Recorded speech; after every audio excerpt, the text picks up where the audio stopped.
Good evening, ladies and gentlemen.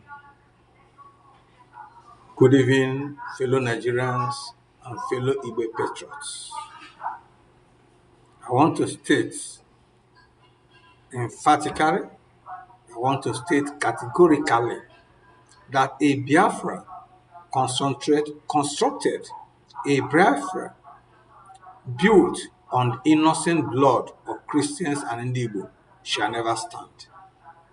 A Biafra constructed on the innocent blood of Christians and Igbo shall never stand. A Biafra constructed on the innocent blood of Christians and Igbo shall never stand. Being a statement by International Coalition Against Christian Genocide in Nigeria on the recent killing of 5 soldiers and 6 unnamed civilians at Abia Junction, Aba, Imo State, Abia State, on May 30th, 2024. The International Coalition Against Christian Genocide in Nigeria views with grave concern the current uncontrollable waves of insecurity in Nigeria.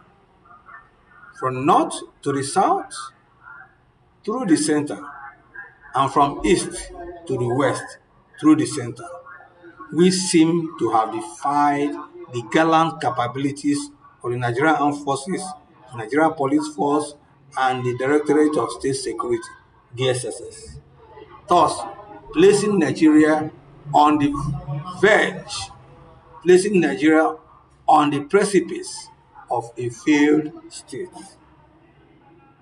We view with sadness and special concern the May 30th, 2024 killing of the following soldiers and 6 unnamed civilians. 1. Sergeant Charles Ugochukwu, Sergeant Bala Sergeant Balam Abraham, Corporal Gideon Egwe, Corporal Ibami Ikechukwu, and Corporal Augustine Emmanuel. We are particularly saddened by the fact that not only were most of these victims by ethnic extraction Ndigo, but the fact that all the 5 victims were Christians, thus presumed to be at home in Abia State, a predominantly Christian, a 100% Christian state, and thus their home as it seems to be. To us, therefore, we see their killing as not only sacrilegious in moral terms, but unforgivable before God.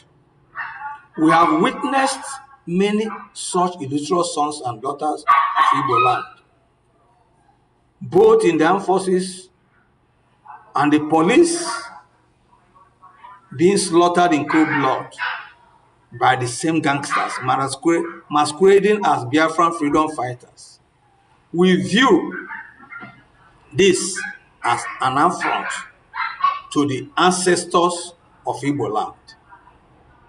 We view this as an affront to the dignity of the Igbo personality.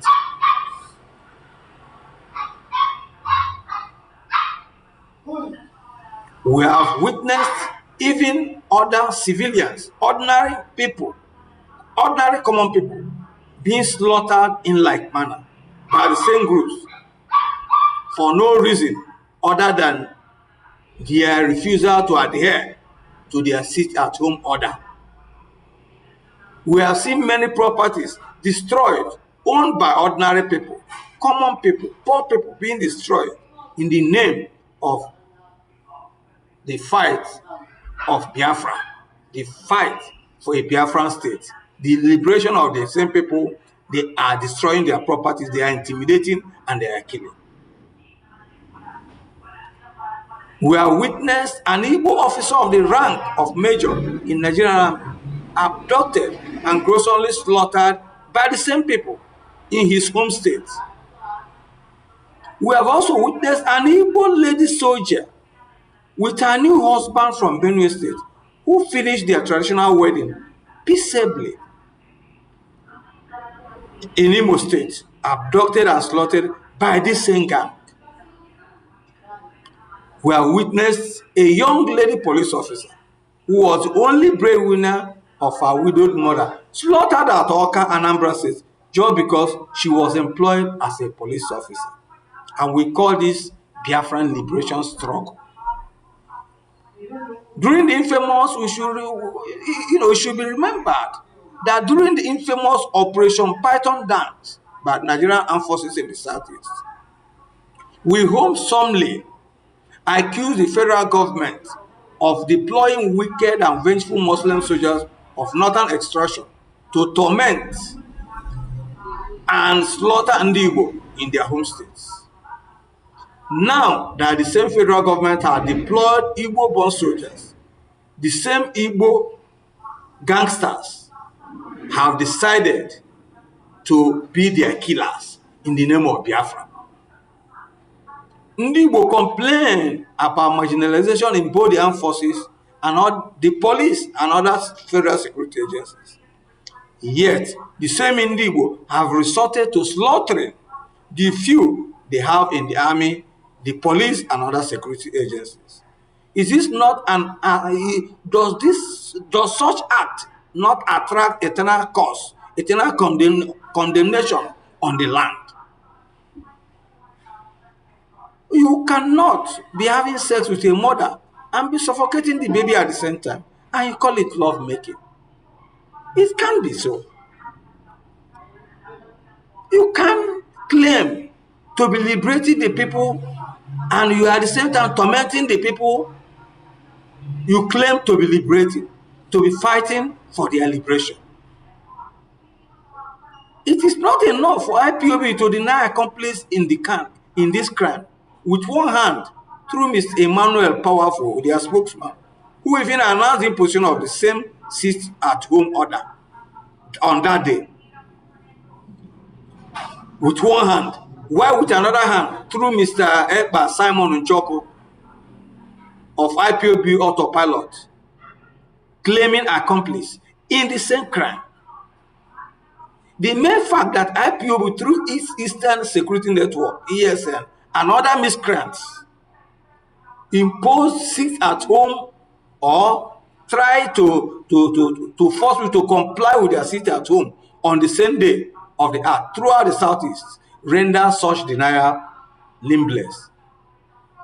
If the IPOB and Eastern Security Network believe that the killings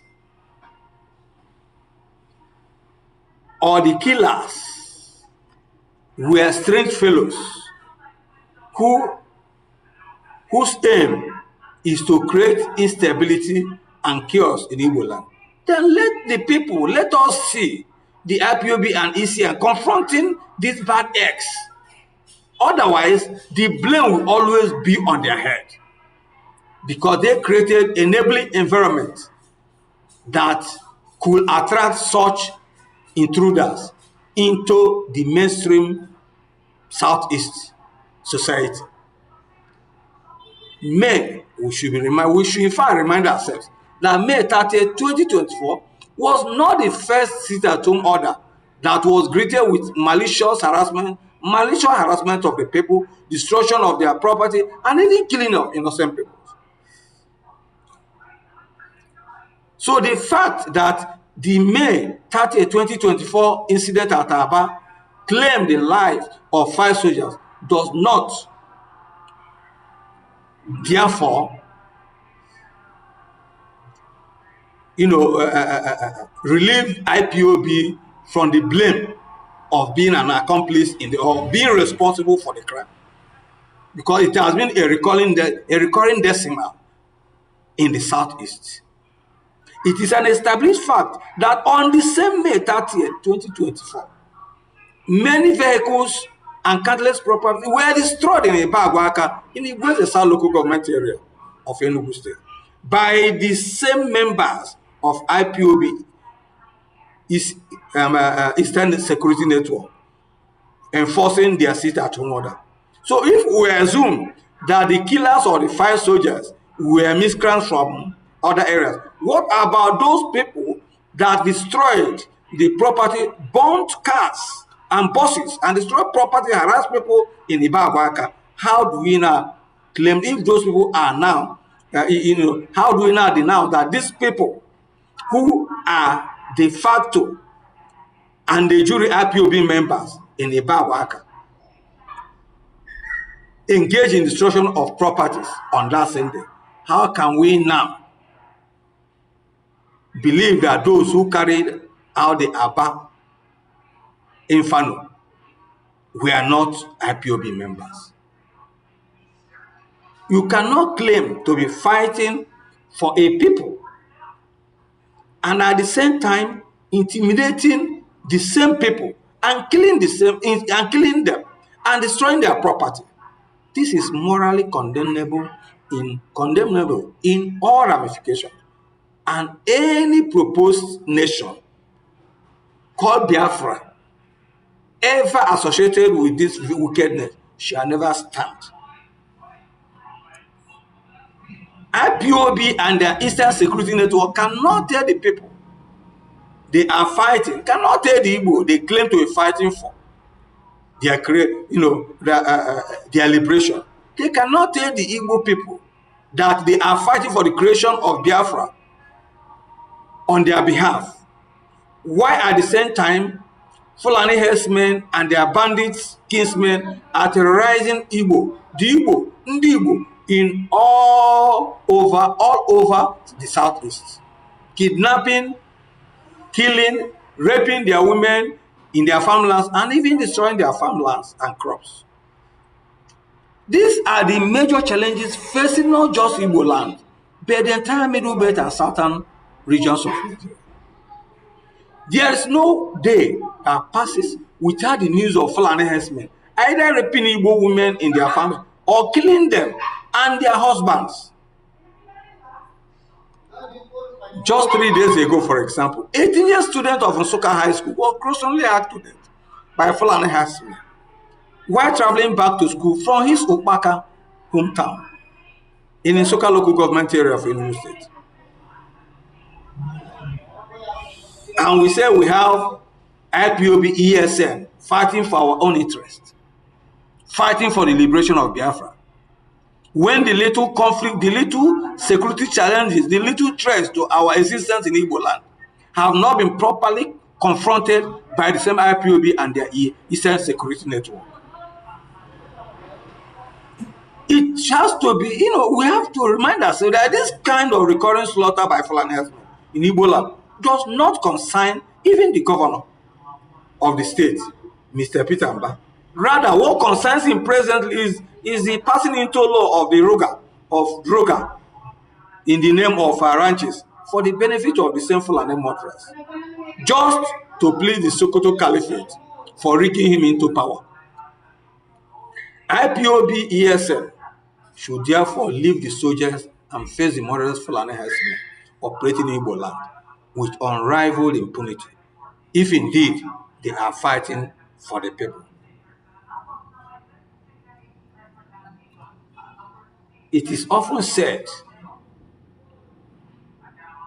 among the Igbo that while chasing away the goat, that is the yam shoots. The yam that breeds the juicy shoots should equally be advised to curtail the manner it exposes its shoots. In other words, in responding to the governor of Abia State, elect youth, it is necessary, it is even, let me put it this way, it is instructive to let him know that a 25 million naira booty on the heads of the killers makes no sense. This is simply a political window dressing and diplomatic showmanship. The question is, will the 25 million naira bring back the lives of the 5 soldiers and 6 civilians killed by the gunmen?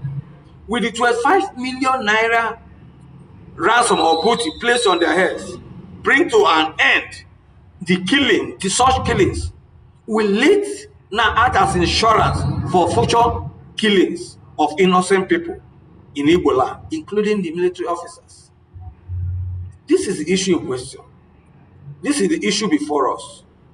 The fact that there are fundamental security problems both in the southeast and the nation at large that need to be boldly confronted is beyond all reasonable doubt.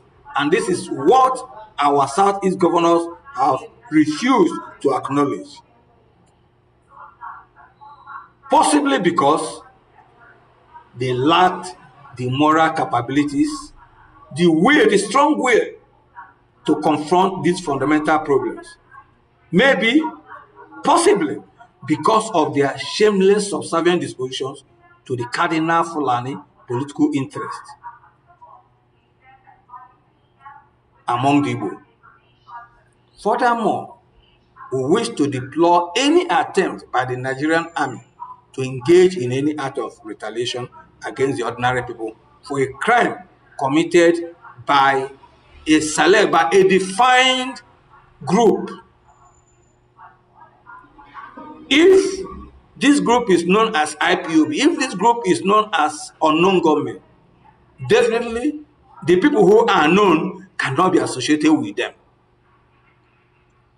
If the reason for deploying the slain soldiers was to protect the people against these same killers, these unknown gunmen, then it becomes morally incomprehensible for the army to vent their anger on the same people they were protecting, or the same people they swore to protect against the same unknown gunmen. Soldiers and officers are slaughtered on a daily basis by bandits and their Boko Haram kinsmen in the north. Yet, the civilians have never been blamed or retaliated against. We have witnessed Odi, then Okwama, where the army visited their anger on innocent defenseless citizens. We have witnessed Niger State, where over 30 soldiers were slaughtered by bandits. And the governor of the state, governor of Niger State, came up boldly to implore the federal government, to implore the army against retaliating, not even the people, retaliating against the bandits who slaughtered our soldiers. And we allow the same governor to continue ruling in the same federation, to continue acting as the governor of the Federal Republic of Nigeria. And here, unknown gunmen killed, attacked soldiers and killed them. Unknown gunmen, not the members of the public. And the military are talking about venting their anger on the ordinary people. Let it therefore not be seen that different rules of professionalism apply in the Nigerian army for the north and the south respectively. We want the army to prove to the people that they are the armed forces of the Federal Republic of Nigeria and not the armed forces of a particular section of the country against another section of the country. There is no doubt, however, that the Nigerian forces are facing unfathomable professional challenges within the tempestuous internal security problems created not by them, but by the evil politicians subsisting in Nigeria today. This shouldn't have been so if our democracy were to be grounded on moral precepts. But it is happening in Nigeria. Reason? Because of the dominance of corrupt political leadership, corrupt judiciary, and corrupt electoral system. This explains why the only savior, this explains why the only objective, this explains why the only option remaining for Nigerians to liberate themselves from the pangs of these wicked, corrupt politicians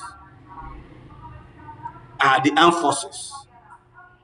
Outside military intervention, Nigeria will continue to degenerate from bad to worse and from worse to worst.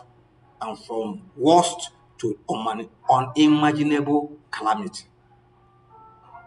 This government, led or headed by Ahmed Bola Tinubu as president, will never produce good result. It is like a dead horse. No amount of beating will ever bring a dead horse back to life. In other words, they are like leprous hands that will never bring clean water, even in a clean cup. To let Nigerians shine their eyes, let the army shine their eyes, because what concerns the ordinary Nigerian concerns the military. The military are military just because they are sanctioned, just because they are employed, just because they are recruited, just because they are, you know, just because they are empowered to wear uniforms and bear arms. Remove their uniforms, remove their arms, they become ordinary Nigerians. The military should also not vent their anger over the hard times in Nigeria on the innocent civilians, because both the civilians, both the military, all the military, both the civilians and the military are also suffering from the economic pain, from the insecurity here in Nigeria. So let us team up and fight for the liberation of this country. And as I repeated, and let me repeat it again, as I've said it before, that military takeover with an interim government, a government of national, an interim government to follow, can only bring sanity to this nation. Otherwise, let us watch it, how it goes.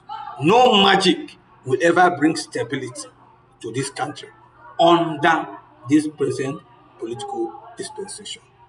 Signed, Dr. Nwankwo Tony, President. God bless everybody for listening to me. God bless everybody for taking into cognizance what is taking place presently. Thank you and God bless you.